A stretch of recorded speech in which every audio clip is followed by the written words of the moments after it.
So that is it, guys. It's yummy. Malambot na siya, guys, after 30 minutes. Afternoon, guys. This afternoon is almost 4 o'clock here in Norwegian time. Kakauwi lang ng trabaho. So, magluto lang tayong pork chop. So, gawin natin parang grill pork chop. Ipapry muna natin yung pork chop.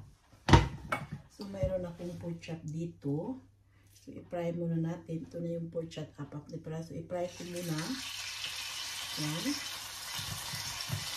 And then, gawin natin mag-brown yung ano natin. Yan.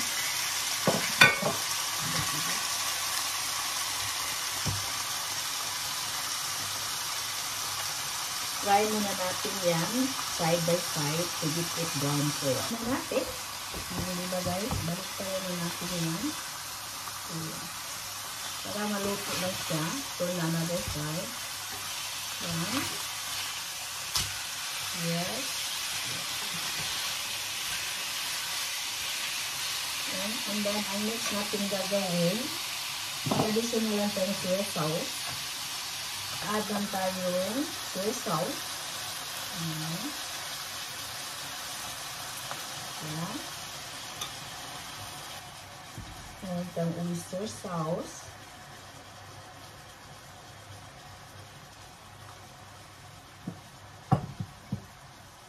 Pepper.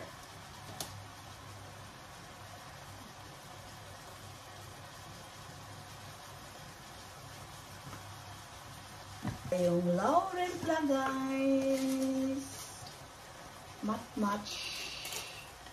Yan.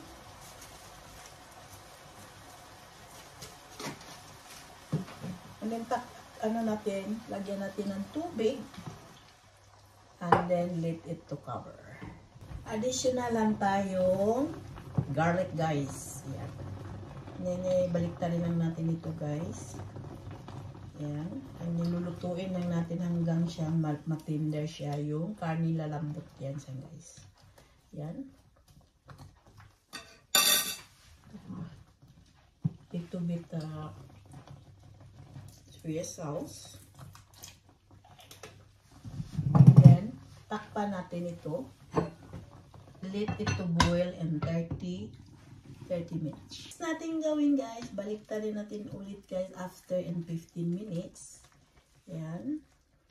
Palambutin lang natin ito hanggang malambot yung karne. Nilagay ko siya sa low temperature, parang hindi masunog hanggang siyang maluto yung ano natin, yung karne. So, lagyan natin ng kaunting vinegar.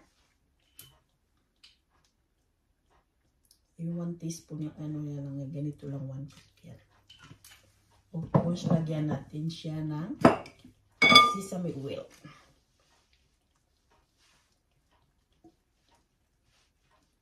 Yan. So, same, ang takpan din pa rin natin. Pakulo naman natin ang 15 minutes. Nasa low temperature siya, parang hindi masunog. Hintayin siya na maluto yung karne or pork.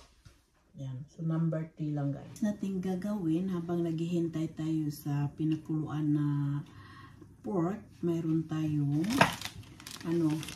mashed potato na siya, guys. Ano na natin, i-off na ng butter. And then, ganito lang siya, guys. I-mix lang natin. Yan. Dito sa, mayroon tayong milk na 2.5 cup, and then mayroon a little bit salt and butter. I-mix ko dyan, guys. So, nag-additional lang tayo dito, guys, ng little bit para magkasya sa tatlo kami, guys. Ubusin lang natin ito. Yan.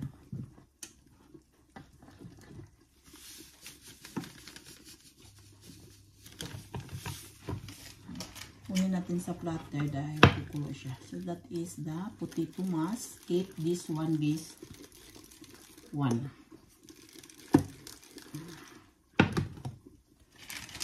Ubusin ko na lang ito, guys, para hindi magsayang. Yan. And then, Mag-additional lang tayong kaunting. Mayroon tayong additional natin. Imimix lang natin.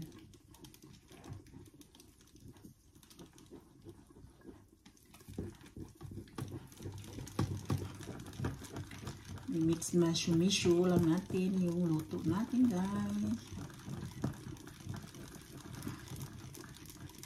So that is it, potato mash. So hintayin na lang natin maluto nitong dito.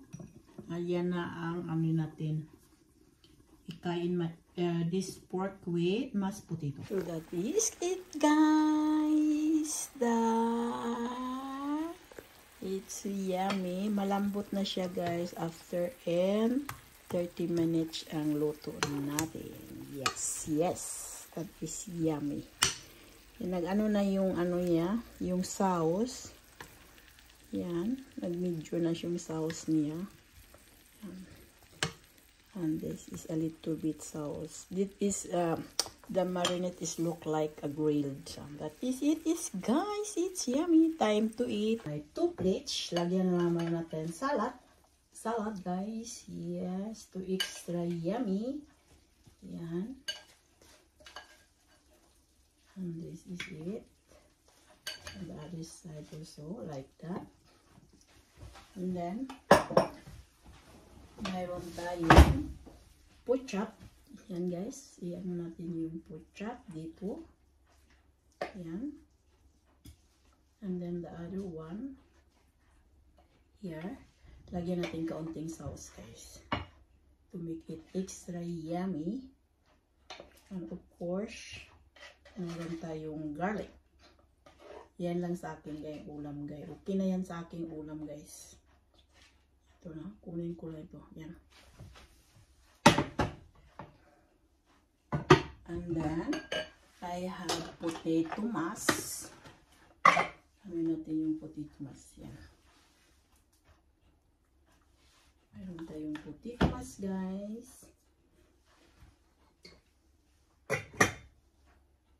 So that is dinner for today. It's yummy. This for dinner today, guys. Meron tayong pork chop na minarinate ko para siyang grilled at salad and potato mash. That's it.